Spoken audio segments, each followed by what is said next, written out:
It's already programmed to hit. Okay, DeQueen, you are on. Yes. Good afternoon, everybody. Good afternoon. Thanks so much for attending today. This is our back to school series for parents and guardians to learn more about everything that they can learn to help their child. This is our fourth session. This is occupational therapy. I'm so proud. We're on number 4 already. Oh my goodness. We Yay! got 3 more to go. I want to thank our speakers today, both English and Spanish. Can I just say first names? Tiffany and Monica. I appreciate them coming on today. They're both professionals of color. I appreciate having professional women of color come on and explain to the demographic that's a reflection. You know what I'm saying? Professionals of color to the population of color that they are representing. So again, I want to say thank you. I'm not going to take too much time and we can start the presentation. Okay, so I'm just going to, again, I want to say good afternoon to parents and caregivers. I'm going to moderate today's session. We would like to welcome all of our participants to today's Back to School lecture series. We've had some very enlightening and insightful lectures so far. We want to extend our appreciation to all presenters and participants thus far making this lecture series possible. As many of you know already, I am a speech language pathologist, and I want to reinforce that we do this work from our heart, with the hope that by educating our families and caregivers on various disciplines and providers within special education, you have a better understanding of ways to advocate for your child and truly make a difference in their educational journey. The lecture topics presented thus far can be viewed on our organization's Facebook pages at the Autism Project, FLOS, and on our co-sponsors page, Kusudi International, that's KUSUDI International.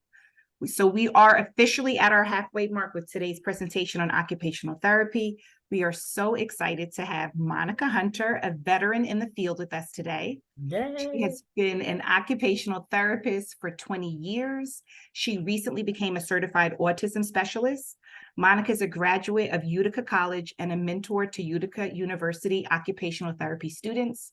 She works full-time at a public school district where she also provides OT services and she also provides OT services, I should say, in addition to working at a public school district, at a family-owned and operated sensory gym in Inwood, mainly serving students in the Bronx and New York City, where she works closely with families and caregivers. So families, this is your opportunity to ask questions. Caregivers, please don't be shy. Anything that you want to know more about as it pertains to occupational therapy, if you want to share your experiences, gain clarification on the role and types of services that occupational therapists provide in school-based settings, this is your opportunity. So again, I'll be monitoring the chat room for questions. So again, don't be shy. It takes a village to raise our children, and we are learning together. So without further ado, let's get started. We welcome Monica Hunter. Okay, thank you so much, Candace. Thank you all. Welcome to this presentation. Like Candace said, I have worked with children for many, many years, mainly preschool all the way up through the geriatric population, honestly.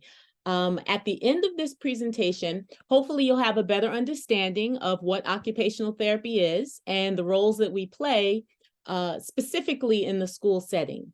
So what I thought I would do today is just begin with some participation from all of you. The title occupational therapy can be misleading. I know when I first started out and I was researching different backgrounds, different disciplines, some of them were pretty self-explanatory, right? Speech and language, especially after last week, getting that clarification between speech and language. But it was pretty straightforward. Physical therapy, even physician assistant. But occupational therapy sometimes was a bit confusing. So what I was thinking, just to get everyone's feedback, you can type it in the chat, you can raise your hand, just to share what was the first thing that came to mind when you heard occupational therapy? Now, many of you have now had experience, so you have a better understanding of what we do, but that initial thought that came to mind when you heard occupational therapy, what was that? You can share with us, and just take a little bit of time to either write that down in the chat, raise your hand, and just share that with us. Thank you, Tiffany, for assisting today. She's going to help move this presentation along with the slides. So we're going to go to the next slide. I just wanted to give you a bit of history about occupational therapy. It actually began, not many people know this while you're writing or thinking about what you've thought OT was, but not many people know the start of it actually began as World War I came to a close.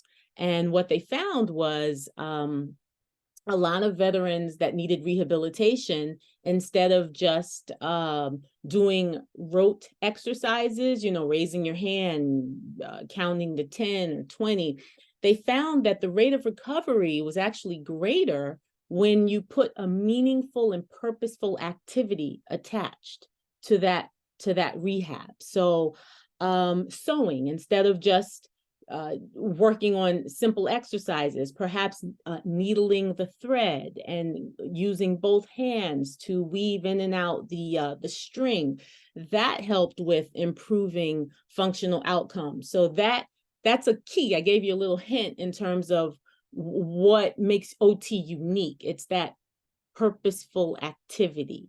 So do we have any comments yet? Yes, we do. Yes, we do, Okay. Monica. We have one parent that just openly admitted she had no idea what occupational therapy was, and then that prompted her to do some research. Okay. Someone else said that occupational therapy is providing help with developing the fine motor skills with the hands. Yes. And another participant chimed in and said help with movement. Yes. Help with movement. Okay. Yes, and actually all of that is correct. And then you get a better understanding if you Google something and you do some research. So we're gonna go through to slide number 5, what occupational therapy is. And guess what? You guys were all correct in that sense. OT, what is it? It is working with the fine motor skills. It is working with the upper extremity. It is working with the movement. But once again, the key thing that makes it unique is applying a functional, purposeful, meaningful task to that activity. So instead, like I said, instead of just taking maybe a barbell or something and counting to a specific number, we're actually adding that functional component. And so that's what makes it really unique to occupational therapy. And this can be done from birth all the way, till the end of life. But in terms of school-age children, we just tailor the activities to meet their developmental needs. So for younger children, guess what? Play is actually their occupation. So we have to make it fun. We have to make it engaging. We have to make it something that they want to do more of. And then we attach a goal to that activity, at the end. And that's really the main thing, just making it functional, purposeful. And then, for example, you take a game like Trouble.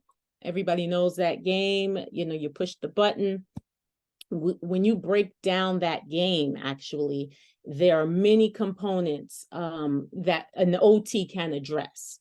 So pushing the lever, having enough strength, fine motor strength to actually pop the button, then visual motor in terms of actually taking the peg and then fitting it into that desired slot, taking turns, waiting, sharing, visual motor, looking at the number. There's a lot of things that go into an activity like that.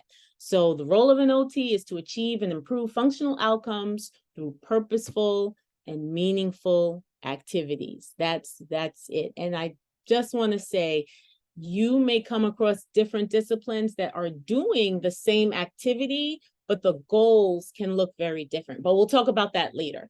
So Yeah, that's you guys were right on target. Anything else? Any more comments? Any Not right now. oh, Not right I now. think Tiffany's raising her Oh, hand. Tiffany, we have a hand. I'm also an OT, but before I became an OT, I thought OTs, I thought occupation, they help people find a job. And Yes. part of it could be, but Yeah, that's what I thought. right. And that's so popular. Do we help find a job? But and if so, well then how are you going to help my child who's only 8 years old Right, find a preschool. job? Right. However, this is what I said, their occupation is play at that moment. Right. So Right. yeah, we're going to help them Our- navigate their environment. We're going to help them maybe play more appropriately. Some children, honestly, they don't really know how to play, how to share, how to engage with others. You know, they're in, depending on the child, they may be in their own world and they are playing with toys, but maybe not appropriately, you know, banging blocks or instead of stacking blocks, taking a race car and maybe just twirling it and spinning it round and round. Well, let's make that functional. Let's put that little car on a track and let's engage. And hey, how about Johnny, you know, share with another child, and now we're working together. So in a sense, the occupation for them, it is their play. And then there's so many facets of OT.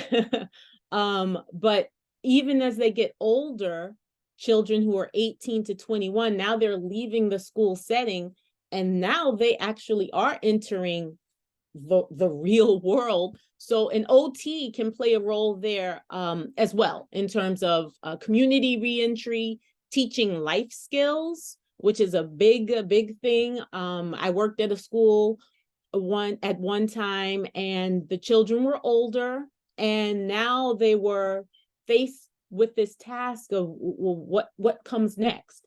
And so there may not have been any more formal education, but there was still a lot to learn in life. So the school actually partnered with Target and Applebee's, and there was a place for them to work. They could stack shelves. They were able to refill certain of some of the condiments, that kind of thing. So that's the long short story of it all in terms of occupation. But yeah, play is their occupation. But then as you get older, we can help have them assimilate into the real world, doing different occupations. But the main thing is just finding their interests, knowing what a child or a young adult, what their interest is, and then kind of tailoring the goals to meet those particular interests. Now in school, we have to adhere to the IEP, but we'll get to that as well. But thank you for that comment. Okay, so now we're going to move on to the next slide here, and the role of occupational therapists in the schools, right? In the schools, we work with a wide range of developmental disabilities. It can be simple fine motor developmental delays. It can be someone that's on the spectrum of autism. It could be just a very neurological delays, and all of that impacts how a child functions, right? So when a child comes into school, how are they holding their writing instrument? How are they navigating and maneuvering life in school? And OT is critical to that piece. And so we collaborate, we work with teachers, other professionals, parents, of course. In my practice after work, I'm working closely with parents, listening, trying to find specific strategies that might be successful. But the main thing is just listening, hearing them out, letting them know that they're heard, and working together as a team versus me just telling them what to do, but hearing what the concerns are, and strategizing to improve their function, improve their independence. You may hear a term that's pretty common in the world of OT, but improving self-regulation, right? Providing strategies, that's a big thing. Providing strategies and forms of intervention to improve their self-regulation. What is self-regulation? It's really the way in which we adapt to the different demands of the environment, how we manage our behavior, how the children manage, how they respond to certain input that comes in, and then being able to just organize and calm themselves in order to meet those particular demands of the environment. So, and when you're improving self-regulation, you're hoping to achieve a state of what we call homeostasis, a state of calmness, a state of organization, so that they can function, because that's just the underlying key critical piece. If a child is not regulated, then it's going to be very hard to have them sit and attend and do what they need to do long-term academically. Okay. Excuse me, Monica, we actually have a question here in the chat room. Sure.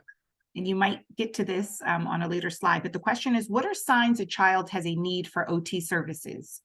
Okay, yeah, that will come up later, but I can still touch on it really quick. Now, once again, everything does depend on the age. So even if that person could give me specifically like around that age range, but for example, usually from 3 to 5 or that earlier age, there are different things that we're looking at, but maybe that hasn't been achieved later either. One of the things, fine motor skills, right? How are they using their hands? Are they using their hands?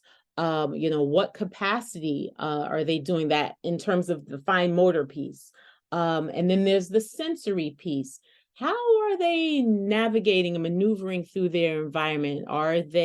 Do you see certain signs in terms of the way sometimes they may be labeled clumsy or awkward, but there could be something deeper than that. Are they able to maintain an upright position? Are they able to, sit and do their tasks at the desk without losing balance or falling over? Are they constantly seeking different kinds of input? There's a lot of areas that we delve into, but those, if you see some of those signs, it definitely warrants a conversation with the teacher, and then perhaps support through OT, but we'll get more into it.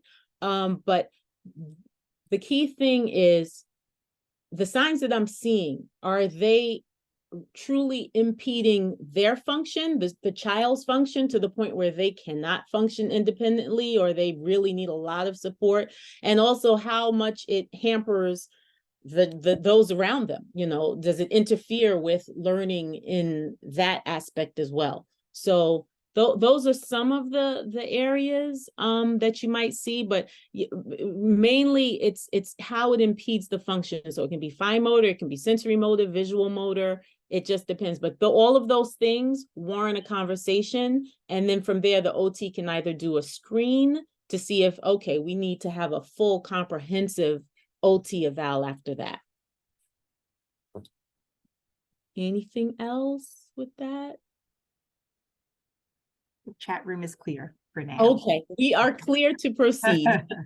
Okay, so we'll go to the next slide there. And okay, so wow, I can't even believe it's already there. One strategy that I think is so important in schools, and we just forget sometimes because we have so much on the agenda, is to move. And that's a strategy that sometimes you think, oh, just a few kids can benefit from, but no, the whole class can. Even we do. We're sensory beings. And so I just wanted to take the time that we can all engage in a little movement break activity. And this is something that you can incorporate at home. It's easy to incorporate within a quick therapy session, but just movement. And then you'll be surprised how that movement, even just I think they even recommend prior to school, even a 15-minute walk or something like that helps to just improve overall organization and readiness skills to attend to the task. So let's see, we can click on it for a little bit, Tiffany, and we'll try this one. No sit-ups or anything. We'll just do some body rotations back and forth. And it's just something Two, that one, There you go. Okay. 1, 2, 3, 4, 5, 6, all 7, right. We can shake it 8, out. 9, 10. Thank you, Tiffany.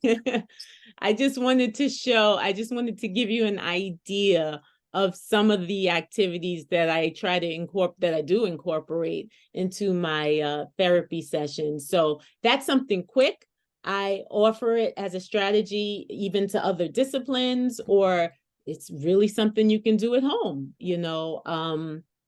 and sometimes the kids just need that extra movement. It doesn't have to be exercises. It can be just going to the park, running around, but something to just kind of channel that energy and get that out. And then after that, hopefully they're in a place where they're more receptive to learning and they're ready to go, which is what we're going to do next. I think it's the IEP goal. Next, I'm sorry. body rotation. Okay. I'm trying to. Yes, I was right. Okay, yes. So it's the IEP, the role of occupational therapy within the IEP. The IEP is an individualized educational plan, and it is a legal document that we adhere to. And so what I thought we would do is just touch on the role of the OT and the IEP. So generally, the summary page, the first page, is something that you just want to make sure that it's clear. The other day, I had a parent said, I know I get OT and I definitely get speech, but there was one more and it was PT, but she wasn't sure. And actually I looked and it was not PT, it was PCT, which is something I don't hear much of. And once again, I'm also in New York, so sometimes things are a little different, but PCT was parent and counseling training, and that was once a month.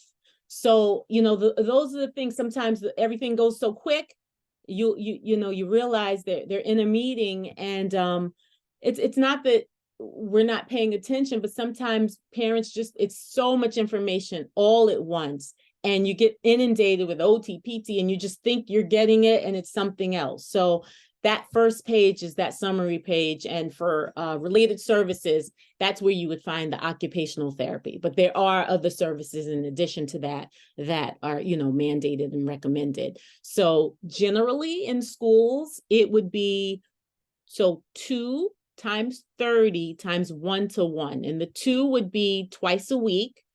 The 30 is the duration, so it's usually 30 minutes, and then the 1-on-1 is just an individual setting, so it's one child with one adult.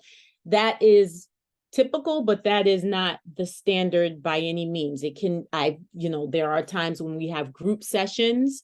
There are times when I have a mandate for 3 times a week for 30 minutes. I was doing home care with a student, and he was very involved. And so he actually received 5 times a week for 60 minutes, one-on-one. It basically, he had everyone coming to the home. So it does depend. And then the calendar year, once again, I'm noticing where I am currently, most of the children do get the 12-month.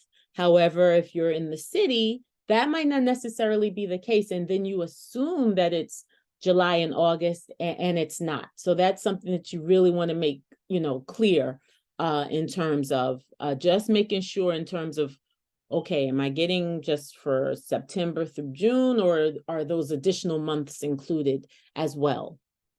Another thing where you're going to see the OT input on the IEP is the present level of performance, right? And the present level of performance is going to be usually where you find the evaluation results.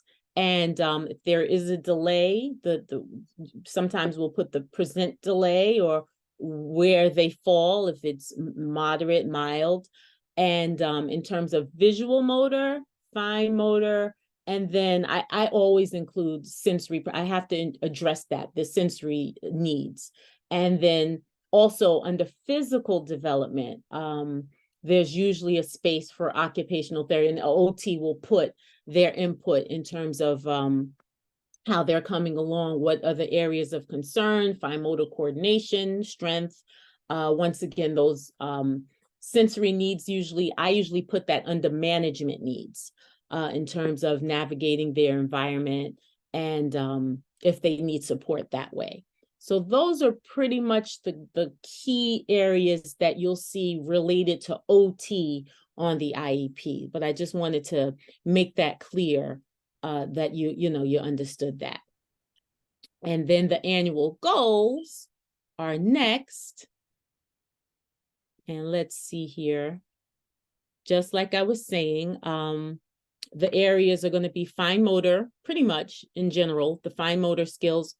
Fine motor skills, just like someone said, using the fingers, using the hands at optimal level. That includes buttoning activities of daily living, like buttoning and zipping and fastening the snaps, using scissors, holding the writing instruments. All of those are key. And once again, you can incorporate so many. What we'll do is incorporate different activities to achieve independence in those particular areas. So yes, you will see us with a button vest or a zipper vest or something like that. And we'll work on those specific skills. But then we may do something that is not as direct. You might not necessarily know that we're working on those skills. So if I have someone on a scooter board, right? Or if I have someone even playing a musical instrument, I'll start with the scooter board first, because that's something where you can walk into, I know at my school, we have a big gym, right? And the OTs and PTs, we're working side by side. Looks like we're doing the same thing. Well, we are. When you look at us, it definitely, you can tell that we are. However, the underlying goals are quite different. So I may have someone that has weak hands and we're working on a scooter board, and he or she, they're pushing off on their hands to propel themselves forward. That takes a lot of strength to do that. And if you have a strong core, strong arms and hands, that will eventually translate to stronger hands and fingers. So it's all connected. So that might be my particular goal. And then, a PT could be working on it for a completely different reason. So once again, we're just doing functional activities to achieve those smaller goals that you see on the IEP. Visual motor skills, pretty self-explanatory, or maybe not. That's why I'm here. You're taking the visual input that you have, what you see, and then you're combining that with the motor aspect. So it's visual motor. So for example, writing, you're seeing the words, you have to translate what you see, what you have in your head perceptually, and then bring that to print. And then your hand, you're actually forming the letters with your hand. So it's the combination of the visual and the motor, and you're integrating the two. And that's not always easy. Those are things that we take for granted. But when you break down a step like cutting, I've, especially over Zoom, over the course of COVID, when we were doing a lot of virtual activities, parents would say, wow, I didn't realize there was so much to cutting. Just a line and then holding the paper in one hand and then cutting with the other, coordinating together. It takes a lot. So activities like playing catch is a great activity for the visual motor coordination, blowing bubbles and then catching them. That's another activity that can be used. And so once again, you may see speech, they may be blowing bubbles for another reason and we're blowing the bubbles and having them catch for the eye-hand coordination. So once again, you'll see similar activities, but the goals are very different. And the sensory processing, I'm going to delve a little bit more into that, but basically it's just that underlying foundation to who we are and how we navigate our lives, right? We're receiving input, sensory input all throughout the day. Right now, I'm attending to you, but I hear the birds outside, or I hear the siren outside. The light is glaring. The clock, the second hand is moving. I can see that in my periphery. Well, how do I filter all of that out? I'm able to do it. And even sometimes I get distracted, but for the most part, we're able to do that. We're able to filter out that information to focus on the task at hand. That's sensory processing in a nutshell. And a lot of children, they really have struggles with that. And so in OT, that's why we're doing all of that sensory input, so that they can improve how they are able to maneuver and handle all that incoming sensory information that's entering their brain, and how they're able to filter that out to focus on what hopefully we want them to focus on. Okay, so the goals. Let's see, let's go to the next page. Let's see if we, okay, I'm sorry. Can we go back? I want to talk about the goals a little bit longer. The long-term goals are on an IEP are generally done to accomplish those within the year, and then there's a few short-term goals that you have to put in there, and I'm gonna give you an example of that. But then the short-term goals, you'll usually have about 3 short-term goals, which are done in an effort to achieve that big long-term goal. But I'll talk about that in greater detail. But I just wanted to touch a little bit more on the sensory piece. So now we can go to the next page, please. Thank you. I really want to touch on that only because sometimes I think it's overlooked, and we just have to recognize that so many of our kids, you may think it's a behavior issue, but there could be just some processing issues. And so we have to always take that into consideration. And I know we've always been told, if I ask you the 5 senses, everybody knows them, right? Sight, hearing, what else? Tiffany, if you can go to the next page. Touch, taste. Yep, smell and taste. Those are the 5. Those were the 5 that we were always taught. Those were the 5 that was kind of ingrained in us, and they're legitimate. However, in the realm of OT, what we're trying to do is get that out there, that there are additional senses that need to be addressed. So let's go to the videotape, Tiffany. Let's go to the next one. And let's talk about the additional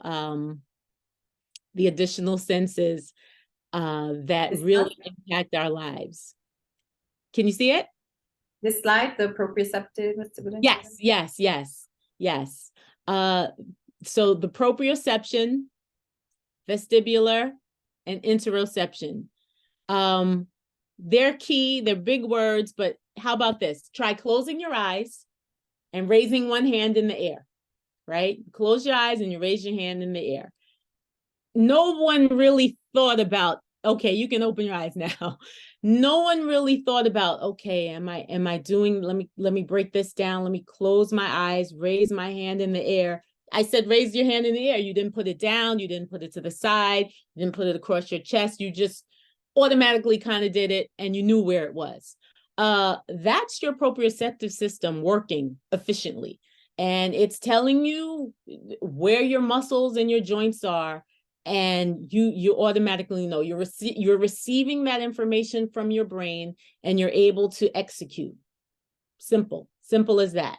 It doesn't require additional thought. It's just kind of automatic.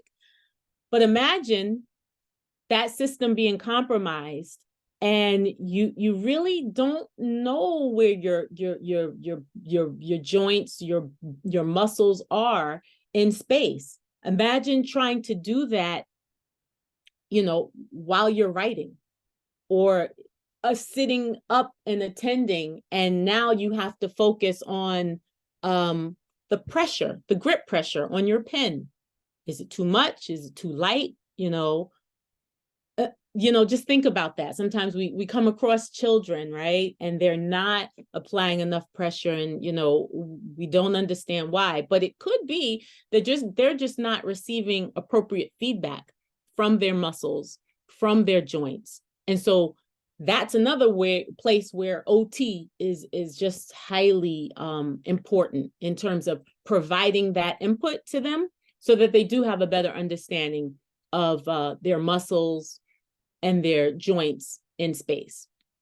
And then there's the vestibular. We've all done this, where we've spun ourselves silly and then you're dizzy, right? So imagine kind of always feeling that way, that imbalance where you're not grounded. And so what happens? You might be bumping into other children, or you might be labeled as that clumsy child.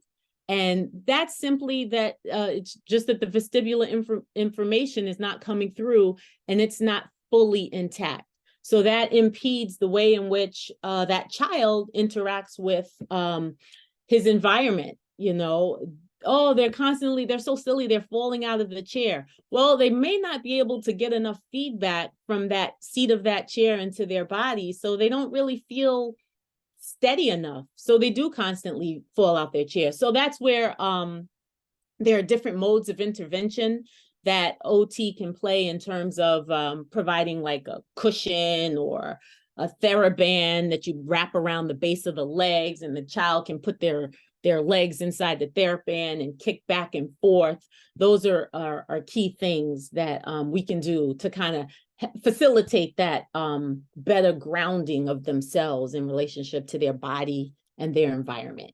And then the last one was actually one that we kind of know, we all are usually in tune with our body, but it's never been given a word, a term, and it's interoception, right? And that's what receiving the information from the senses within our body, what it feels like when our heart is beating super fast, or when it's slow. And I'll often incorporate that, and I encourage parents to do the same. If you can do something like what we call body checks, and maybe you have a child that's moving, and take a little minute to have them feel their heart rate, right? And to feel how fast they're going, and maybe say, well, we want to know what it feels to be calm. So let's do something that's going to calm our body. And then check in with your body again. And now, how does your heart feel? It's a little bit slower. So that's what it's like to be calmer. So, you want to have them take an active part in what that means to manage their own body. And finally, just knowing when they have to use the bathroom. All of those are those internal signs, what it's like when you're hungry, when you're thirsty. And sometimes keep in mind, if children cannot communicate that, well, how do we feel when we're a little bit uncomfortable? We've eaten something that has disagreed with us. We can voice it, we share, we know what to do. It may look like a child is lashing out, or may grab you and like hold you and not let you go. But it could be that there's something going on internally. So I just encourage everyone to be patient and try to figure out what that is, or help navigate them through that particular that situation, especially as I'm working with older children now, and some of the girls are going through their hormonal changes. And so what looks like, oh my goodness, they're acting out or whatever, or their behavior, there can be some internal issues that are going on. So we just kind of have to be patient and a little bit understanding. And so for OT, it's once again to provide whatever we need to do, providing that input to calm and regulate. There's a lot of little tricks we have in our sleeve in terms of using a weighted vest or deep pressure input, using your own body, a therapeutic use of self, just kind of touching and holding, massaging, lotion. All of those things are key pieces in terms of dealing with some of these sensory pieces. So I just wanted to really delve into that a little bit more, because if a child is dysregulated, those are really the underlying blocks. And if they're dysregulated, it's going to really be hard to have them sit and attend and play a game or engage the way in which we might want to. So it's just something to consider. That was a lot. But I wanted to note, Monica, but you described that so well. I just wanted to emphasize with parents the importance that we work together too as professionals. Monica and I happen to be colleagues. So in passing, if we share a child who seems to be off, we're collectively trying to figure out what might be going on with that child. So in passing, we might mention, Jonathan was a little off today. I don't know, something was bothering him or her. So for me, I'm a speech pathologist, communication wise, if the child's on the autism spectrum, they're nonverbal, I'm thinking, they can't quite communicate, but I'm trying to troubleshoot with Monica and an OT to try to figure out, and the teacher, what could be going on for that child. There's so many components, so many things that we have to consider to try to troubleshoot and address the child's specific needs. Yes, absolutely. And in certain things I've tried, and I say, hey, have you tried this pop tube? They really like this, Yes. because they like to move. They like to feel that vibration. Oh, okay. Well, then I'll have that on the side and keep that there when they need it. Absolutely. And I might incorporate it into my session, the pop, beads. Right. We share those ideas, those tools, those resources. Exactly. Yes. We lean on each other as professionals, definitely. Yeah, definitely. It's a collaboration for sure. Okay, so I said that I would revisit the goals. And so that's what I wanted to take a look at. Example of a sensory goal. And it's not just a sensory goal, but I just wanted to show you how it would be set up on an IEP. Generally, there's the fine motor, like I said, and the visual motor, and then the sensory. But here, I just gave a demonstration of the sensory piece. So the long-term goal is usually for 1 year. In 1 year, Johnny will demonstrate improved overall sensory processing skills for greater interaction with people and objects within his environment. That was a lot.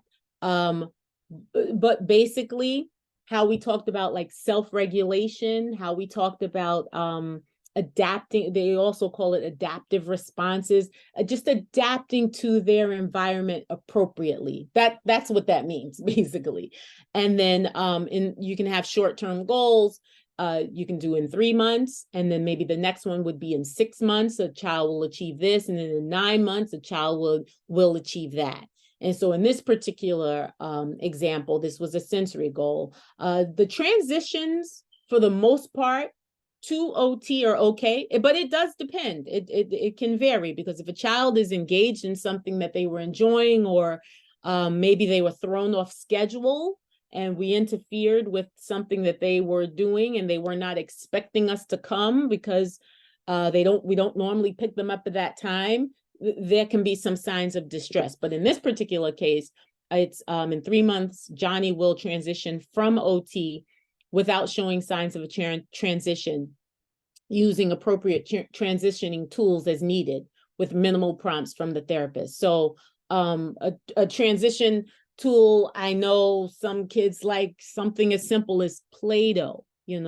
Sometimes I'll make Play-Doh, I'll make stress balls with Play-Doh. The balloon is filled with Play-Doh, and they like to hold that and squeeze that as they're walking in the hallway. And they'll do that instead of squeezing my hand or somebody else's hand that's randomly walking beside them. They can channel that energy into the balloon with the Play-Doh inside, and that helps to minimize the stress of the transition back to the classroom. But that's an example. But you can replace that with a fine motor goal. The long-term goal could be something like just improving age-appropriate fine motor skills in 1 year, and then breaking down the short-term goals. Well, how do we get there? How do we improve that? And then it can be working on the grasp, using a tripod grasp in 3 months, you know, things like that. So the short-term goals, just the idea, the short-term goals are the small increments that work up to achieving that big long-term goal within that year. Any questions with that? Okay, so we'll move on to the next step. The next slide is the helpful tips and strategies from an OT perspective. That's what I have. Do you have that? Oh, no? What do you have? Oh, typical occupational therapy activities. Okay, so we touched on a few of them. Sensory motor, once again, propelling self forward on a scooter board. You can do that, and that works on so many areas. And then you can incorporate that with maybe a fine motor or a visual motor activity. So they're using the scooter to strengthen their core, which in turn addresses the weaker upper extremities like the arms, the shoulder, and the hands. And they're looking to match letters on a bingo board to match the alphabet. So you're incorporating the sensory with the visual motor. Sometimes that's a great way of just kind of working on a lot of areas through one activity. Sensory processing, we talked about the body checks, right? Just tuning in with your body, feeling your heart rate. If this is going fast, let's do something to slow it down.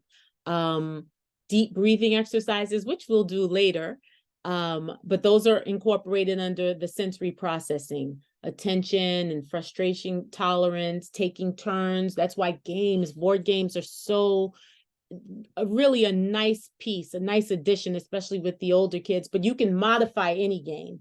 So I can take a regular game and not follow the directions per se, but modify that, tailor that to the child's age so that they're able to participate. And we're working on that turn taking, we're working on that sharing and waiting. Waiting is so important. Fine motor activities like the game of operation, you know, with the tweezers. I can take any activity, bring tweezers or tongs from home, and then have them maybe match cotton balls to a shape, or it just varies. It's very creative when it comes to OT and the activities. And then once again, you're in school, there are some children who are ready to write, copy sentences. So they may engage in what we call a near point copying task, where they're copying from the paper and they're looking up and down and they're copying. And then different strategies to edit their work and check their work and fix the errors that are on their paper. But it gets very creative. I mean, especially as they get older.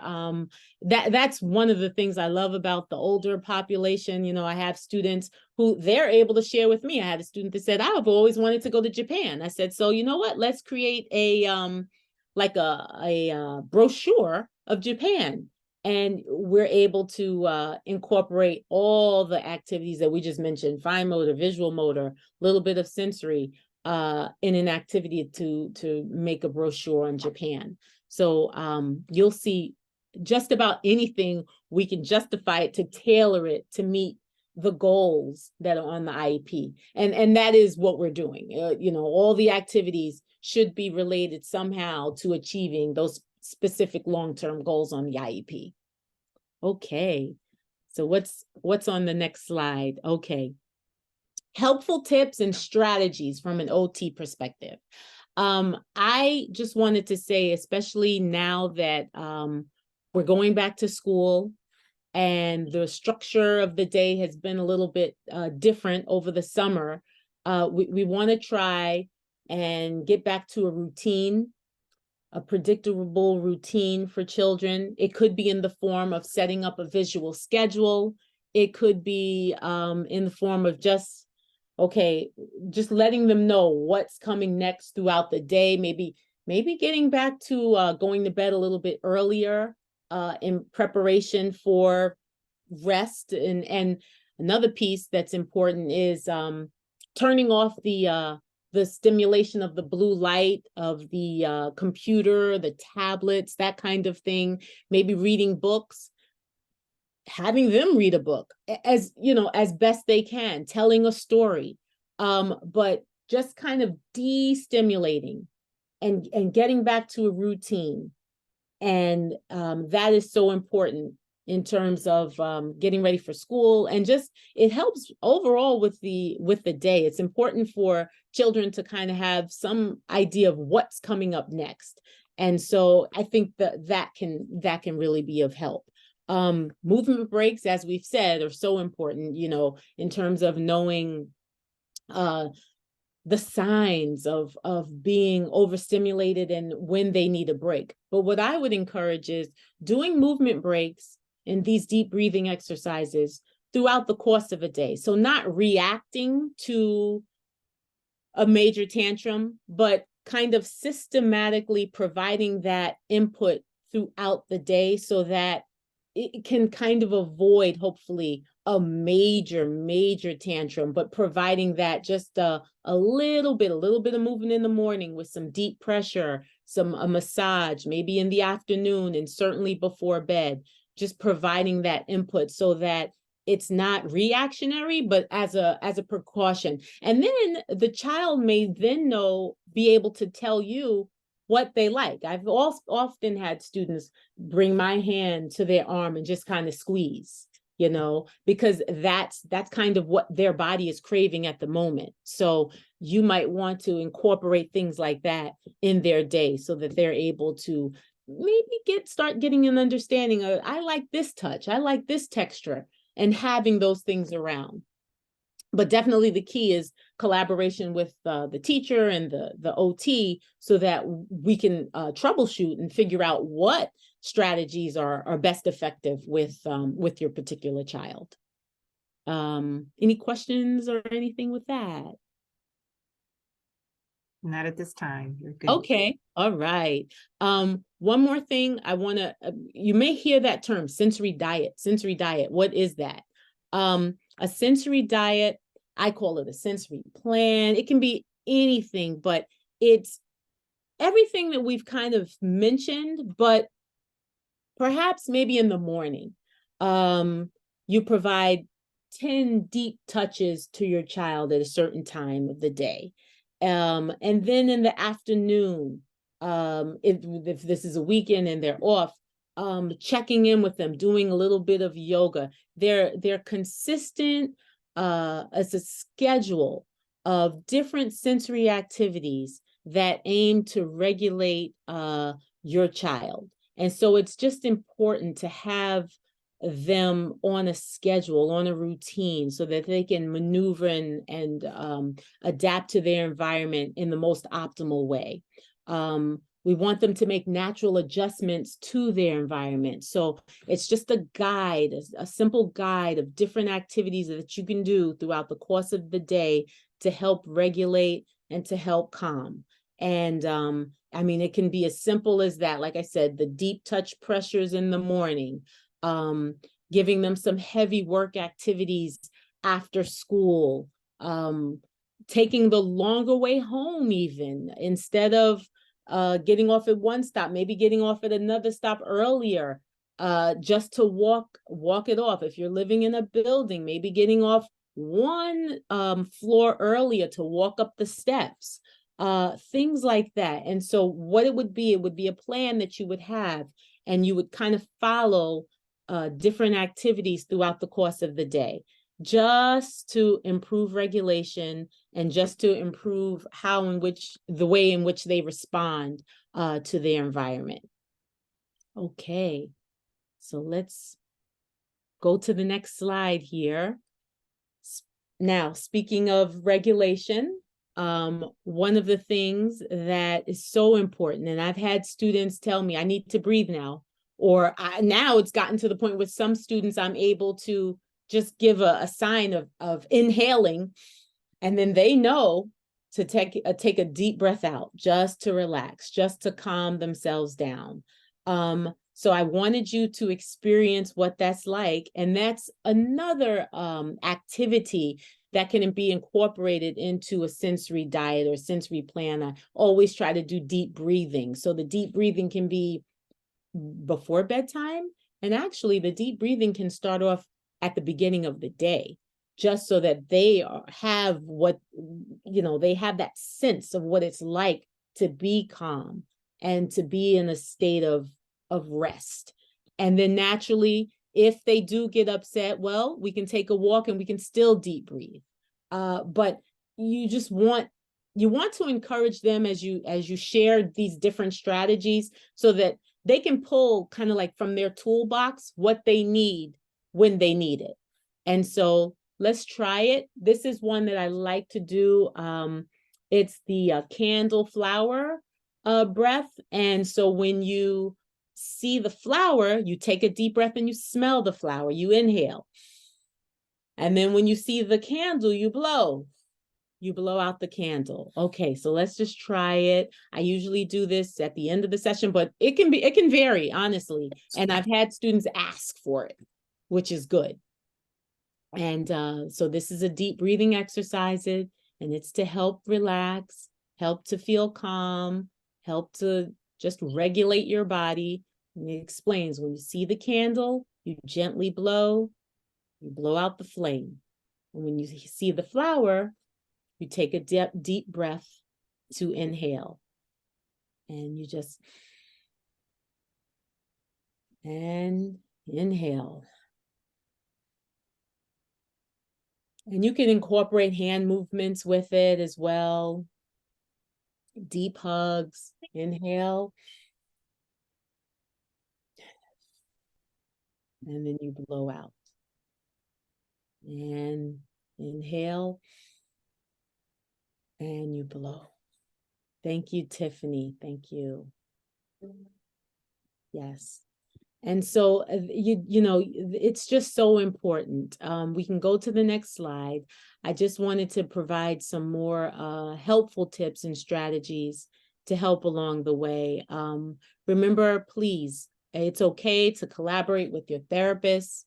That's what we're here for. We can all learn from each other as we grow, as your child grows, as individuals. No one knows your child better than you. So please share, even if it's the smallest of things. It's important to keep the line of communication open, and please be open to some of the suggestions that the staff has as well from the school. Like I said, we're going through a lot of changes now in terms of reopening schools. So you may see some behaviors that you normally didn't see, but the key is to be patient. Seek help when you need it, ask questions, and then ask more questions. You can never ask too many. But it's just important to know that you have that, give your child that support, so that not only do they feel it from when you give hugs and deep pressures, but so that they know that you're there for them. Thank you so much. I hope you all found this presentation helpful. If you have any questions, I'm certainly here to ask anything else, but I just want to reiterate just the importance of keeping that line of communication open between the therapists, the teachers, and ever since COVID, I would say I've kept a good rapport with parents. I text, I send pictures, snapshots, and that's okay. If you see something that's out of the ordinary, it's okay to maybe, share that video or picture so that we can work together and figure out, okay, what was the trigger? What caused this? And what's the best way in effectively treating what's going on? But thank you so much once again. I hope the presentation was helpful. Hope you have now a better understanding of OT. I think I just touched on it. It's so many areas to cover, but I think if you kind of focus on some of those things that I mentioned, it should lead you in the right direction in terms of guidance with your particular OT at school. Thank you so much, Monica. That was fantastic. It really is important to remind parents, really emphasize that they are such a valuable piece of this village, of our team, of the team, and their input matters. And if they feel their child might benefit from some OT services, they can advocate, they can speak up, they can inquire. You can always, parents always request a program review meeting where you take a look at your child's special education plan and kind of say, listen, I think my child is struggling. Let's say, for example, with fine motor or self-regulation, and I'd like to get him evaluated, him or her. So it's really important to kind of, again, keep the lines of communication open between your child's teacher, your child's other related service providers, and really just be as active as you can on that team. It is definitely a journey and a process. All right. And I think aside from everyone telling you, Monica, that your information was really, really helpful, we had somebody join in, had their staff join in that work with infants and preschoolers to say that this information and training was very helpful for them. Yes, yes. Especially with the preschoolers, for sure, you have an integral say. That's so important. That age is so critical in terms of what next for kindergarten. So you really just want to be a valued member of the team. You want to be engaged. You know your child. You need to know what setting they have in mind, and you need to understand what the different options are in terms of class. When I say setting, I meant class size, where they can thrive the best. So just remember that you have a say in terms of those decisions that are being made. They don't have to be made for you. They can be made with you together. Okay. All right. So again, thank you so much, Monica. I think for now, we've answered all of the questions, but feel free. Okay. Couple more beats if anybody has anything else they would like to ask Monica Hunter. Thank you so much. Nope, it was very thorough. Incredibly thorough. We want to remind all of our participants that back at 1:30, we're going to have the content of this presentation presented in Spanish by Tiffany Paulino. So again, that's logging right back at 1:30 in Spanish, same link that you used to log into this presentation. And also another reminder that on the 15th of September, we'll have a physical therapist, Dr. Nia Mensah, who's the founder of our co-sponsored organization, Kasudi International. She'll be talking about physical therapy. So we will then at that point be on to our 5th session. So we are definitely moving right along and really, again, right along. Yes, providing this support for parents. I do see a question. I see a question from Daisy. It says, how will we receive certificate? How will we receive certificate? The last one, Daisy to everyone. Do you? Yes. Oh, I just received. Okay, how we receive certificate. So we don't actually have an official certificate to provide for participants. That's a great question, Daisy, but you're giving us great ideas for next year. This is only our first annual series, but maybe we'll give you a little quiz so you can earn a certificate. Absolutely. Tests or certificates. 8 out of 10, right? Right. We'll get there. But for now, what you can do, and if you want to share this presentation and other lectures that we've sponsored so far with family, friends, staff, you can go to the Facebook pages of the Kasudi International, as I mentioned at the start, at the intro, and the Autism Project FLOS. So there are a couple of our previous lectures that are posted with more to follow. So we're in the process. Yes, I want to say something really quickly. We have about 20 people that logged on today.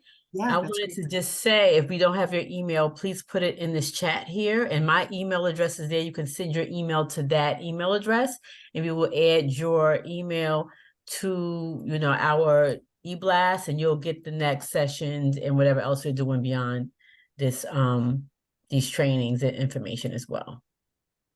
Thank you so much. All right. So I think that concludes our lecture for today. Yes, ma'am. All right. Thank you so much. Thank you so much, Monica. We'll see you soon, Tiffany. Oh, there's somebody's email. Wait, don't. Somebody's email. Oh, okay. I won't hold on. Yeah. Just let me record it really quickly. JAdams1@lssny.org. NY. Okay, and I spelled out Thank you, Kasudi yeah. International Incorporated. That's the Facebook page where you can see. Oh, there's booking another links. email. Don't log off yet. Let me get these Okay. two. And tours at lssny.org. Wait a minute. So I'm a little excited to have slow. all of these participants today. That is a L or I, I the think it's first one. L, I believe. Is that L. LSSNY? Yeah, that's an It's L. a L. Yeah. But Okay. J Adams 1, right? Yes.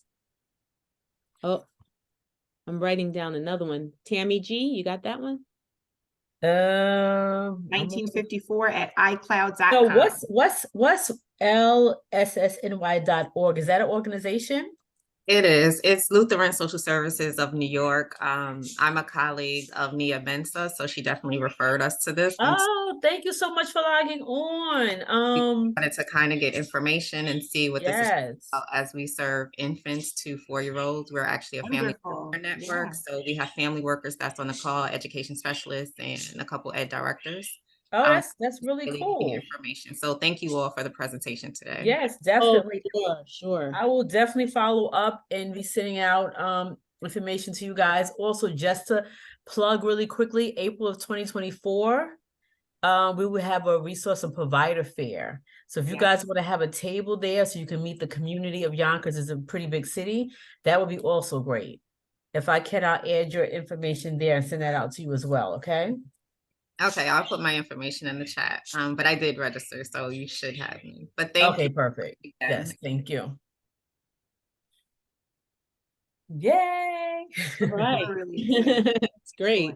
All right. Well, please continue to spread the word, participants, to families and caregivers, because we are definitely growing. This is a movement. And again, we really value this is work that we're doing from our heart. We really just want to get this information out there to as many families as possible. Yep, got them all. Got all the emails. Okay, Thank you excellent. so much, guys. All right. So I think we're going to sign off for now, and we'll Yes, see we are. Bye-bye. you Be back back at at 1:30. 1:30. Okay, thanks. 1. Hola a todos, gracias por venir hoy. Hoy hablaremos de terapia ocupacional. Mi nombre es Ginelle Canelo y soy una patóloga de habla y lenguaje pediátrica bilingüe en Nueva York. Hoy estoy aquí como moderadora. Te presento a Tiffany Paulino. Ella va a hablar de qué es la terapia ocupacional. Ella es madre y esposa. Ella recibió su licenciatura y maestría en terapia ocupacional de Ética College. Ella es terapista ocupacional pediátrica desde 2015. Se enfoca en preescolar. Actualmente trabaja en 2 preescolares del Bronx. Después que ella habla, esta es tu oportunidad para preguntar preguntas y compartir tus experiencias. Te presento a Tiffany Paulino. Muchas gracias, Jeanette. Le doy las gracias por la oportunidad de presentar el día de hoy. Como dijo Janelle, mi nombre es Tiffany Paulino. Trabajo en preescuelas desde el 2015 y solamente quería decirles que hoy voy a estar traduciendo esta presentación que fue preparada por mi colega, mi amiga, mentora Mónica Hunter. Ella está presente aquí. Yo voy a estar traduciéndola al español. Entonces la vemos aquí en la pantalla, todo está en inglés, pero yo les voy a traducir para que vayamos pues entendiendo un poquito más de qué es la terapia ocupacional. Entonces, pues podemos comenzar. En esta serie estamos regresando de regreso a clases, de regreso a la escuela y muchos de nosotros somos padres. Yo tengo una hija y pues a veces nuestros hijos de repente necesitan servicios, necesitan terapias y no sabemos qué significa o qué es la terapia ocupacional. Ese término es un poco ambiguo y entonces quería que estén pensando un poco en qué es quizás ya conocen el término, pero antes de saber qué era la terapia ocupacional, ¿qué fue lo primero que llegó a su mente cuando le dijeron o cuando escucharon la terapia ocupacional? Pueden pensarlo, si están aquí, pueden escribirlo en el chat y después que terminemos la presentación podemos regresar a ver qué dijeron que pensaban que era la terapia ocupacional. Pero básicamente la terapia ocupacional se enfoca en todas las edades. Nosotros como profesionales podemos trabajar desde infante, bebé, desde un recién nacido hasta la última edad, hasta la vejez. Muchos conocen la intervención temprana. Ese se enfoca en bebés de 0 a 3 años. En el caso mío, yo me enfoco más en la edad preescolar, de 3 a 5 años. Nosotros podemos trabajar en las escuelas. Normalmente son los niños desde kinder o 5 años hasta los 21. También podemos trabajar con adultos en hogares grupales donde viven en grupos, en asilos, con personas en hospitales, en rehabilitación, por demencia, derrame cerebral, por cualquier lesión traumática en el cerebro. Los terapeutas ocupacionales abarcamos todo tipo de persona, todo tipo de trastorno o discapacidad. Seguimos. Vamos a hablar un poco de la historia de la terapia ocupacional. ¿Cómo empezamos? ¿Cómo empezó? ¿Cómo llegó a ser lo que conocemos hoy como la terapia ocupacional? Pues la terapia ocupacional vino a existir en los años 1900 y empezó realmente cuando los veteranos se regresaron de la Primera Guerra Mundial. Algunos obviamente estaban lesionados y necesitaban ser rehabilitados, pero se dieron cuenta que pues en vez de solamente enfocarnos en ejercicios rutinarios, lo cual son importantes y también por eso tenemos otras disciplinas como la fisioterapia, también vieron una necesidad de enfocarse mucho en las ocupaciones que eran útiles o que eran significativas para los veteranos. Vamos a poner como ejemplo, en vez de solamente enfocarnos en hacer repeticiones de ejercicios, suban la mano o vamos a fortalecer los dedos, ¿por qué no mejor vamos a coser, vamos a aprender a tejer? Y también igual trabajamos en fortalecer la mano, fortalecer los dedos, pero ya haciendo una actividad que era más importante o significativa para las personas. También se dieron cuenta a través de estas actividades como coser, tejer, que es un ejemplo, que las personas tenían un índice de recuperación más allá, o sea, recuperaban mejor cuando las actividades que hacían eran más significativas para ellos.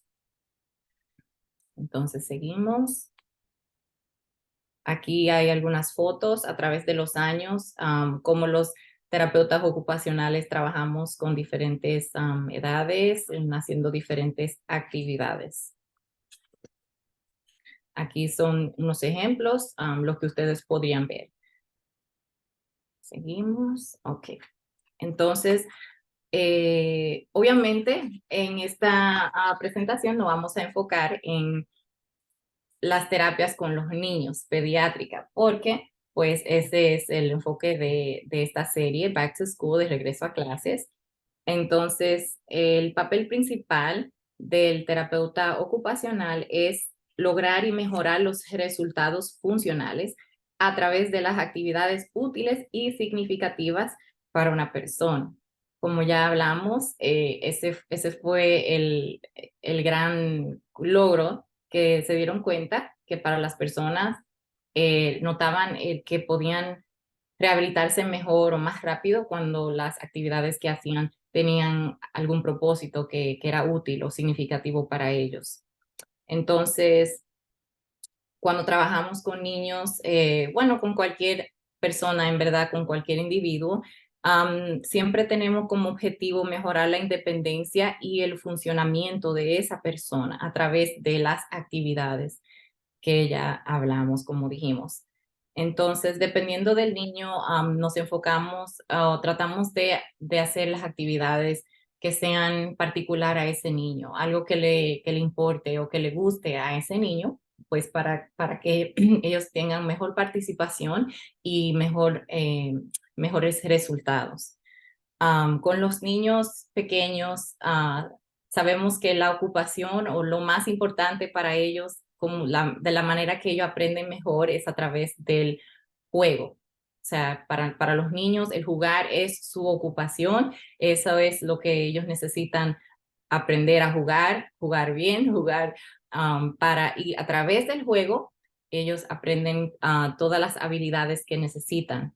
Entonces, los terapeutas ocupacionales nos enfocamos en jugar. Tratamos de que todas las actividades que hagamos sean juguetonas con los niños.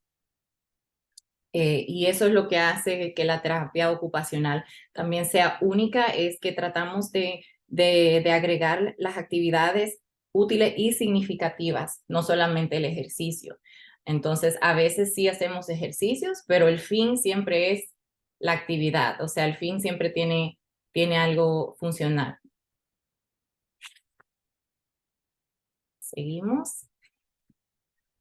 También quería decirles que si alguna persona tiene preguntas, que lo pueden poner en el chat y cuando terminemos vamos a contestar las preguntas. Entonces, ¿cuál es el rol o el papel de los terapeutas ocupacionales en las escuelas? Pues nosotros trabajamos con el personal, trabajamos con variedad de discapacidades o retrasos en los niños. Obviamente, como ya hablamos, tratamos de que las actividades tengan propósito, sean significativos para los niños. Tratamos de que los niños lleguen a su máxima independencia haciendo esas actividades. Tratamos de colaborar y consultar con los maestros y con otros profesionales, como Janelle dijo que es patóloga del habla y lenguaje. Nosotros tratamos de consultar si el niño tiene terapias del habla, fisioterapia, también tratamos de consultar con los otros profesionales para tratar de lograr las mejores metas, mayor mejoría en ese niño. Tratamos de educar y brindar apoyo a los padres, tratamos de escucharlos también. Los padres deben, no siempre es así, pero deben de tomar un rol activo en la educación de sus hijos y a través de la terapia ocupacional tratamos de, como en un conjunto, que ese niño llegue a su mayor capacidad, vamos a decir. También tratamos de proveer estrategias o intervenciones. Una palabra que se usa mucho, que vemos aquí en la pantalla, se llama self-regulation en inglés, es prácticamente la autorregulación o el autocontrol de una persona. Y eso es algo que nosotros como terapeutas ocupacionales nos enfocamos mucho y vamos a hablar un poco más. Eso tiene que ver con el procesamiento sensorial de los niños y vamos a hablar un poco más de eso a medida que vaya la presentación. También quería hablar de un poquito del proceso de la terapia ocupacional. A veces si un niño no está recibiendo las terapias ocupacionales y el maestro o la maestra ve que ese niño necesita o quizás beneficiaría de la terapia ocupacional, el primer paso es lo que se llama en inglés un screening, y eso es como un examen diagnóstico preliminar para determinar si ese niño sí necesita ser evaluado ya más profundamente. Lo primero que se da es el screening, como el examen diagnóstico preliminar. Normalmente es algo bien corto, bien simple, y si ya el profesional ve que ese niño sí beneficia de la evaluación, ya ese sería el próximo paso.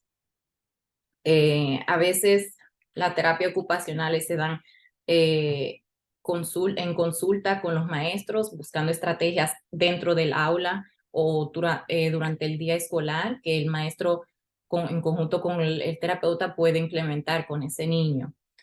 Ese es un modelo como de consulta que no es tan común, pero sí se ve en las escuelas también. Entonces,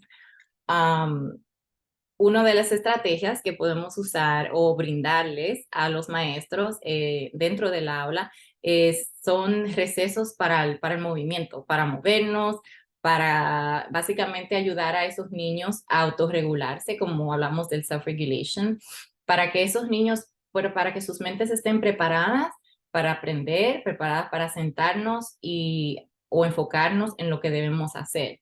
Sabemos que durante el día escolar los niños pasan mucho tiempo sentados y en verdad es un poco difícil para ellos, incluso para nosotros a veces estar sentado por un largo tiempo, nuestra mente se va, pensamos en pajaritos o cualquier cosa, es muy difícil enfocarse, especialmente en nuestros niños que tienen quizás algún tipo de discapacidad o retraso en su desarrollo.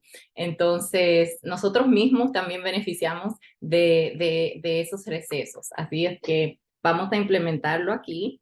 Mi amiga Mónica muy inteligentemente puso este video, así que vamos a implementarlo nosotros mismos que estamos aquí. Vamos a tomar un pequeño receso, a mover nuestros cuerpos y no tiene que ser ejercicio. En este ejemplo es un video de ejercicios, pero como Mónica dijo en su presentación que dio antes de esto en inglés, puede ser algo simple como salir a caminar, puede ser con los niños pequeños. A mí me gusta hacer mucho animal walks, como caminar, hacer cosas de animales, o vamos a caminar como un elefante muy duro y algo que ayude a ese niño como a mover su cuerpo, a darle a su sistema sensorial eso que necesita para poder como, ahora sí estoy listo o ahora sí estoy lista para enfocarme, aprender, hacer lo que tengo que hacer. Pero en este caso vamos a hacer un poquito de ejercicio. A ver, a ver. Up next, body Vamos a rotations. participar. In Todo.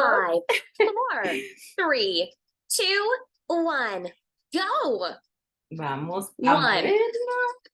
2, Y estos 3, videos son excelentes. 4, Incluso yo 5, tengo una hija, 6, va a cumplir 3 años y a ella 7, les encanta, así que 8, 9, 10, 11, podemos seguir 12, si quieren. 13. Es un pequeño ejemplo de algo que podemos hacer con los niños, como les decía, no sé si me podían escuchar bien. Tengo una hija que va a cumplir 3 años en noviembre y les encanta, ella hace estos mismos videos de ejercicio, les encanta, ella me lo pide, mami, ponme los videos de ejercicio, que she says I want to exercise, quiero hacer ejercicio. Y de verdad que ayuda a los niños como a preparar su mente, su cuerpo y su mente. Muchas veces nuestros niños necesitan eso y vamos a hablar un poquito más acerca de eso. Pero, mientras tanto, Up perdón, next, body rotation. seguimos con ¿qué vamos a ver prácticamente? Como ese es un regreso a clases, muchos de los padres tienen preguntas acerca de todo el proceso de lo que tiene que ver con las terapias. A veces no estamos empapados de los temas y los términos que usamos, incluso de los documentos legales, y el más importante en este caso viene siendo el IEP. Y yo busqué la traducción en español, es el Programa Educativo Individualizado. Es un programa que está individualizado para su niño o niña. Entonces, en ese documento legal, es un documento legal que estamos prácticamente por ley debemos cumplir lo que dice ese documento legal para cada niño. Vamos a hablar un poquito rápidamente de lo que podemos ver en ese documento en cuanto a lo que es la terapia ocupacional. Tenemos la página de resumen, the summary page, que viene siendo la página donde va a estar la información general de todos los servicios que reciben ese niño. En este caso, como estamos enfocando en Occupational Therapy, aquí vamos a ver la frecuencia con la que el niño va a recibir el servicio. En este caso, tenemos 2 por 30 por 1 a 1 significa que ese niño va a recibir la terapia ocupacional 2 veces a la semana por 30 minutos cada vez que lo recibe en un ambiente individual. A veces vemos 3 veces a la semana, a veces, aunque no es tan común, pero a veces se puede ver por 45 minutos. Y también a veces dice en 2.1, significa que ese niño va a estar recibiendo la terapia en un grupo de 2 niños. Entonces, cuando vemos esto en la página del resumen, eso es lo que significa. También a veces en esta página, a veces vemos que este niño va a recibir servicios durante el verano. So, dice 10 meses, 12 meses. Si el niño recibe la terapia solamente por 10 meses, sería solamente por el año escolar, no incluye el verano. Si lo va a recibir por 12, sí incluye el verano. Es más común en la ciudad de Nueva York recibir en el verano, pero no siempre. Todo depende del niño. Entonces también vamos a ver el área del present level of performance, viene siendo el nivel del rendimiento actual de ese niño o niña, y ahí vamos a ver los resultados de cualquier tipo de evaluación que se le dio a ese niño. Entonces, en cuanto a la terapia ocupacional, esa evaluación va a tener información normalmente acerca de las motoras finas y motoras finas y motor visual. Entonces ahí podemos leer normalmente esos resultados y podemos ver básicamente a dónde está funcionando ese niño. También nos puede mencionar los management needs, viene siendo las necesidades de gestión para el estudiante. Ahí cualquier tipo de modificación que vaya a necesitar ese estudiante se puede poner ahí. Si ese niño o niña necesita algún recurso adicional o tiene alguna dificultad sensorial, a veces se va a ver ahí en ese lugar. Y también más adelante, más adelante de la página de resumen, vamos a ver las metas anuales que pertenecen, o sea, pertinente a terapia ocupacional. Entonces, seguimos. Entonces, en cuanto a las metas de la terapia ocupacional, normalmente vamos a ver 3 categorías. Normalmente, o sea, pueden incorporar a veces otras categorías, pero las 3 que mayormente vamos a ver son las de habilidades de motoras finas, las habilidades de visomotoras y también las del procesamiento sensorial. Entonces, también a veces vemos un poco de self-care o puede ser como necesidades, cosas, metas acerca de usar el baño o de vestirse, pero a veces esto lo ponen debajo de las motoras finas. Entonces, normalmente vamos a decir las categorías mayores son esas 3. Entonces, en las habilidades de motoras finas, ¿qué tipo de metas vamos a ver? Ahí vamos a ver metas sobre el agarre o la manipulación de los útiles escolares, por ejemplo, o de las tijeras. Mónica mencionó que durante ella daba terapia virtual, muchos de los padres se asombraron de cuántas habilidades eran necesarias para usar unas tijeras, que nosotros quizás no lo pensamos porque pues ya nosotros aprendimos a usar tijeras, pero nuestros niños todavía están aprendiendo y todavía necesitan usar muchos músculos, mucho enfoque para el abrir y cerrar las tijeras, para cortar en una línea o un círculo y quedarse en la línea. Entonces, eso es lo que mayormente vamos a ver. Hoy también vamos a ver quizás debajo de las metas de motora fina, quizás vamos a ver metas acerca de abrocharse los botones o el zipper, no sé cómo se dice zipper, creo que es zipper en español. Esas metas también podemos ver debajo de este tema. También entonces acerca de las habilidades visomotoras, prácticamente tienen que ver con todo lo que una persona se puede idear en su mente y traducirlo a una acción. Entonces pensemos en escribir. Nosotros pensamos en la mente, quiero escribir la letra T, vamos a decir, mi nombre es Tiffany, entonces yo tengo que aprender a escribir la letra T, es algo que en mi mente me la ideo y tengo que saber hacer una línea para abajo y una línea hacia el lado. Entonces escribir mayormente va a ir debajo de las metas visomotoras. También cortar, vamos a aprender a contar las líneas y, o sea, la acción de cortar las líneas, de cortar las formas. También aquí podemos ver metas acerca de los rompecabezas y coordinación entre el ojo y la mano. Eso estaba tratando de buscar una traducción exacta, no sé cómo podemos traducir, pero prácticamente lo que estábamos diciendo de, de coordinar todo lo que o sea, hacemos con la mano, asegurarnos de que el ojo esté y la mano estén haciendo lo que estamos pensando. Entonces, por ejemplo, un ejemplo de esto puede ser jugando a la pelota o con las burbujas. Podemos soplar las burbujas y que ese niño pues agarre las burbujas o las explote con el dedo. Todo eso toma en cuenta la